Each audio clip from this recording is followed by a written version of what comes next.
So hey guys, আমি সুপর্ণা আর আমার একটি নতুন ভিডিওতে তোমাদের সবাইকে ওয়েলকাম। তো এখন আমি যাচ্ছি একটা বিয়ে বাড়ি না, বৌভাত বাড়িতে। মানে বিয়ে বাড়ির আগের ভিডিওটা তো তোমাদের সাথে শেয়ার করেই দিয়েছি অনেক আগে, আর আজকে শেয়ার করছি বৌভাত বাড়ি ভিডিও। তো গিফট নিয়ে আমি বেরিয়ে পড়েছি, আর রাস্তায় এখানে বৃষ্টি, মামুন, তারপরে হচ্ছে সায়ন, ওদের এইসব কুচে কাচাদেরকে নিয়ে আমি চলে যাচ্ছি বিয়ে বাড়ির দিকে। আর বিয়ে বাড়িটা তো আমাদের বাড়ি থেকে বেশি দূর ছিলই না, মানে মাত্র 2 মিনিটের রাস্তা। তো দেখো আমরা বিয়ে বাড়িতে চলে এসেছি। আর জানো তো, বিয়ে বাড়িতে আমরা গেছিলাম প্রায় 8টা সাড়ে 8টার মতো বেজে গেছিলো, কিন্তু তখনও না সেরকম কোনো লোকজন আসেনি। মানে আমরা ছিলাম আর কয়েকজন ছিল। তো যখন আমি ব্রাইডের কাছে গেলাম তখন দেখলাম যে ব্রাইডের বাড়ির মানে বাড়ির লোক না, তখন হচ্ছে তার ফ্রেন্ডরা এসেছিলো। তো আমি ফার্স্টে গিফটটা দিয়ে দিলাম, আর গিফট দিয়ে বেরিয়ে বলছি যে তাড়াতাড়ি করে ফুচকাটা খেয়ে নিই, কারণ যদি এরপরে লোকজন চলে আসে তো তখন তো আর ফুচকা খাওয়ার সময় মানে ফুচকা খেতে পারবো, কিন্তু ফুচকা খাওয়ার সময় ভিডিও করতে পারবো না। তো আমি বললাম চলো এবার ফুচকা খাওয়া যাক। আমরা খাচ্ছিলাম আর মামুন না আমাদেরকে এই ভিডিওটা বানিয়ে দিয়েছিল। তো তারপর এই যে এই ডেকোরেশন করেছিল যেখানে, তো ভাবলাম চলো এখানে একটু ভিডিও করা যাক, কারণ সেরকম তো লোকজন তখন আসেনি, কারণ তখন যদি আমি ভিডিও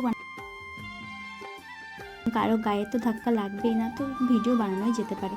তো তারপর আমার একটা স্টুডেন্টের সাথে দেখা হয়ে গেছিলো, তো ওর সাথে একটুখানি ছবি তুলে নিলাম। আর তারপর দেখলাম যে পকোড়া দেওয়া স্টার্ট হয়ে গেছে, তো দৌড়ে দৌড়ে মানে পকোড়া নিতে চলে এলাম, আর নিয়েও নিয়েছি। পকোড়া আমরা হাতে পেয়ে গেছি আর খাওয়ার বদলে ঢং করে যাচ্ছি। আর জানো তো গাইস, আমি ভাবলাম একটু ফুড ব্লগারদের মতো করে রিভিউ দেবো, তো সেটা আর হলো না, কারণ সেই টাইমটা ফোনটা এত পরিমাণে হ্যাং করছিল আর এত পরিমাণে পকোড়াটা গরম ছিল। তো আমি রিভিউ দেবো কি, আমার তো সেই গরমই লেগে গেল। তো আমি তারপর বৃষ্টিকে একটু দেখিয়ে দিলাম, আর এই ফাঁকে দেখি কন্যা যাত্রীরাও চলে এসেছে, আর বাইরে প্রচুর পরিমাণে বাজি ফাটছিল। তো সেটাই তোমাদের এক ঝলক দেখিয়ে দিলাম। আর দেখো সব কন্যাযাত্রীরা এসে গেছে, তো সেটাও এক ঝলক তোমাদেরকে দেখিয়ে দিলাম। বেশি করে না ভিডিওটা করা হয়নি, কারণ এত পরিমাণে ভিড় ছিল যে মানে আমরা সেইখানে দাঁড়ানোর চান্সই পাচ্ছিলাম না। তো মানে প্যান্ডেল গায়ে একটা বসার জায়গাও করেছিল, তো সেখানে বসে আর ফ্যানের হাওয়া খেতে লাগলাম। মানে এই জায়গাটা আমাদের জন্য বেশ ভালো ছিল, কারণ তো ভীষণ পরিমাণ গরম ছিল, মানে প্রচণ্ড পরিমাণে আমরা ঘেমে গেছি। তো এই যে যাকে দেখালাম ও হচ্ছে আকাঙ্ক্ষা, আমার বোনই হয়, মানে ও কিন্তু আমার স্টুডেন্ট। আর এই যে রুমি, ওর কাকার বিয়েতেই আমরা এসেছিলাম। বিয়ের ভিডিও তো তোমাদের সাথে আগে একবার শেয়ার করে দিয়েছি, আর এটা ছিল বৌভাতের ভিডিও। তো দেখতেই পাচ্ছ তোমরা যে আমরা তো অনেকটা রাত হয়ে যাচ্ছিলো, তো আমি ভাবলাম চলো এবার খেয়ে নেওয়া যাক, কারণ এরপরে যারা কন্যাযাত্রী ছিল তারা খেতে বসতো। তো দেখো আমরা তো প্রায় বসেই গেছি, মানে আমরা যখন বসেছি তখন একটু ভিড়টা কমই ছিল, কিন্তু আমরা যখন খেয়ে দিয়ে উঠে যাচ্ছিলাম সেই টাইমের ভিড়টা দেখলে তো আমার আর খাওয়ার ইচ্ছাই থাকতো না। তাও ভালো যে আমরা ফাঁকায় ফাঁকায় বসে গিয়েছিলাম। আর মেনুতে তো অনেক কিছুই ছিল।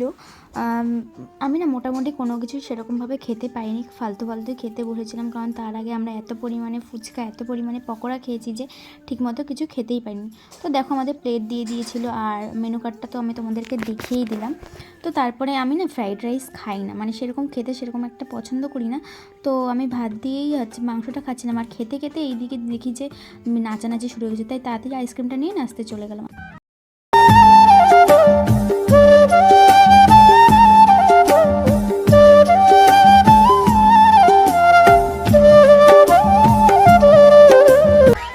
তোমরা তো দেখতেই পেলে যে আমরা খাওয়া দাওয়ার পরেও সে কীরকম নাচানাচি করলাম। তো এবার আমাদের বাড়ি যাওয়ার পালা। তো ভিডিওটা এই পর্যন্তই ছিল, ভালো লাগলে অবশ্যই একটা লাইক করে দিও। Tata guys.